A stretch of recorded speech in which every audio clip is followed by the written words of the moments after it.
Hey, Whoopi once again defames Donald Trump. That is The View's Whoopi Goldberg. Claims he didn't, this is the first time he ever said anything positive about a Gold Star family, families that have lost soldiers in a war or in a battle. We're going to prove that wrong. Welcome to Doug in Exile. Here's Whoopi. It's nice to see. It was about time we heard him give the Gold Star families their due. He did that because he spoke and said, we're proud of our Gold Star families. This is the first, maybe, unless you've heard him do it. No, he's hosted them at the White House in his first term. But she just corrected him. No, he's done it a lot. We're going to go into the actual times that he has mentioned the Gold Star families with any kind of positivity. We have them all. Whoopi owes Trump a retraction or an apology of some kind, because all she had to do is do the same search I did. Last time we collectively heard him talking about Gold Star families, it was not positive. Who could hear all that in the meeting? That too was not true, that the last time we heard him say it. And look how everyone in the audience is silent, and all of the other co-hosts are silent, like, Whoopi, you're doing it again.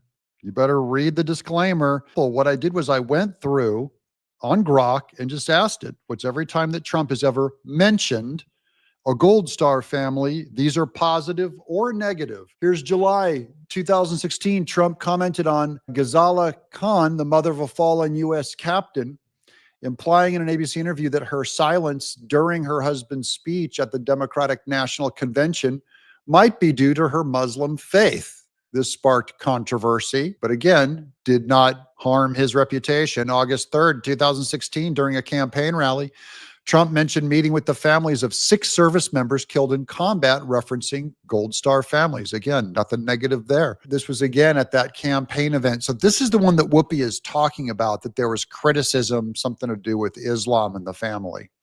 Here's Trump speaking at an event honoring Gold Star families, saying they died in a war so that we could live in peace, as part of the Memorial Day address.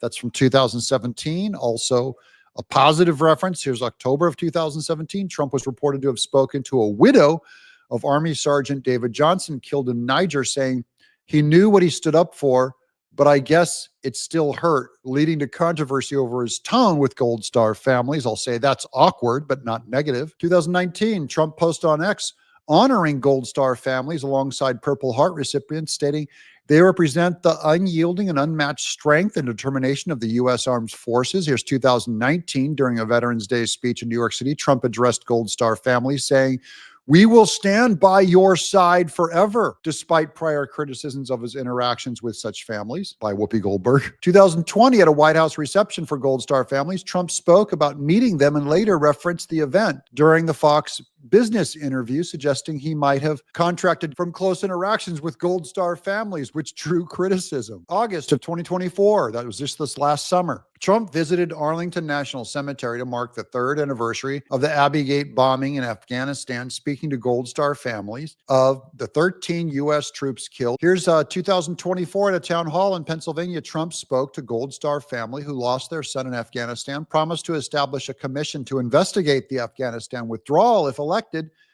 He made a lighthearted remark about the difficulty of facing a family, which some outlets described as a, quote, bizarre joke. Those outlets are all Democrat outlets. So Whoopi's wrong. She owes him a retraction. Let me know in the comments below if you think Trump's ever going to get a retraction from Whoopi Goldberg for being wrong about that once again. Meanwhile, the Democrat narrative is destroyed on Joe Biden. This shows Jill Biden at the table. It's shocking how absent Joe was. They knew that the president was not capable of doing the job at least some of the time. That's not just a political scandal, and there's a big political scandal component to all of this, of course. That is, to use one of the other phrases that they like to employ quite a bit, a constitutional crisis, a real one, right? Mm-hmm. The power of the presidency, all that authority is invested in a person who has been... And that's Jill Biden doing all the talking at an official meeting with no press giving her any flack while Biden sat there clueless. Elected by the American people in the president. If they felt like he couldn't get the job done at least part of the time, and I think it probably, that portion of the pie grew and grew as time went on, there is a constitutional mechanism to rectify the situation, but they didn't go there, of course, because that would have admitted that the conspiracy theory, quote unquote, was true about his capabilities and his function. And they were still planning on running him for another 4-year term. So you had basically in private, in secret, a small group of unelected people running the executive branch. That is not allowed under the Constitution, and that is a genuine, serious scandal. And these are from Democrats. Guy Benson might be a Republican, but the actual comments about Biden not being able to run the country and them being upset in a time of an emergency, that was all Democrats saying it. Here's Jesse Waters on the cocaine mystery. We're going to look into it and finally find out it's Hunter Biden's cocaine. The Secret Service over the cocaine investigation, and we just got back over 100 pages of documents. And the Secret Service has been lying to you about everything. Again? Here's why. When the cocaine was first found, they said it was in the library where the first family lives. We have a yellow bar stating cocaine, hydrochloride, and that's found in the library.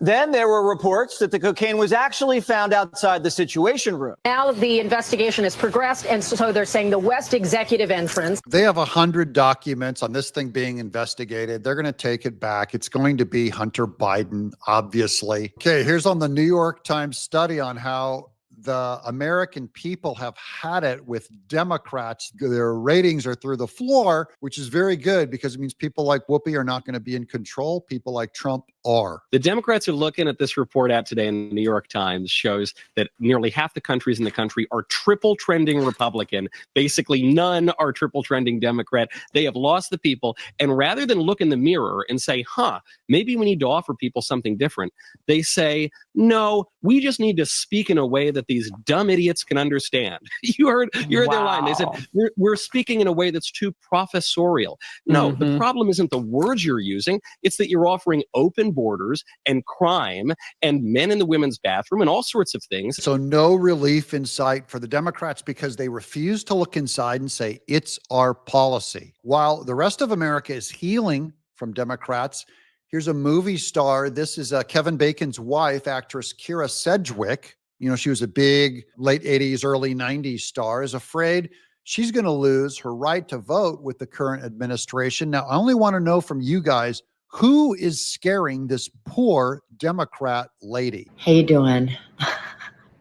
I felt like it was important to get on and talk a little bit about how I'm feeling and wondering how you're feeling about the state of our union. I'm finding myself pretty scared about a lot of things, scared about losing my rights as a woman, scared about losing my right to vote as a woman. Literally not going to happen, lady. Scared about losing autonomy over my body as a Yeah, you're not going to lose your autonomy either. woman, scared of my parents' Social Security checks. Okay, your parents' Social Security checks are not going away either.